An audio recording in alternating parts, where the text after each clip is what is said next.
નમસ્કાર દર્શક મિત્રો, એચડી ન્યૂઝમાં આપનું હાર્દિક સ્વાગત છે। હું છું આપની સાથે આરડી વાઘેલા। જોઈએ આજના મુખ્ય સમાચાર।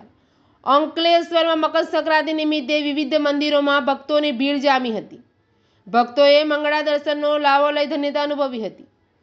સૂર્યદેવનું મકર રાશિમાં ભ્રમણ એટલે મકર સંક્રાંતિ। આજના દિવસે દાન પુણ્ય સાથે પણ કરવામાં આવે છે। ત્યારે આજના દિવસે મંદિરોમાં મંગળા દર્શન વિશેષ મહત્વ ધરાવે છે।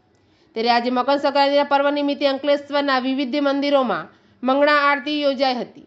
વહેલી સવારથી જ ભક્તોની ભારે ભીડ જામી હતી અને ભગવાનને ભોગ અર્પણ કરી મંગળના દર્શનનો લાવો લઈ ધન્યતા અનુભવી હતી। એચડી ન્યૂઝ સાથે રિપોર્ટ જયેશ પ્રજાપતિ, અંકલેશ્વર।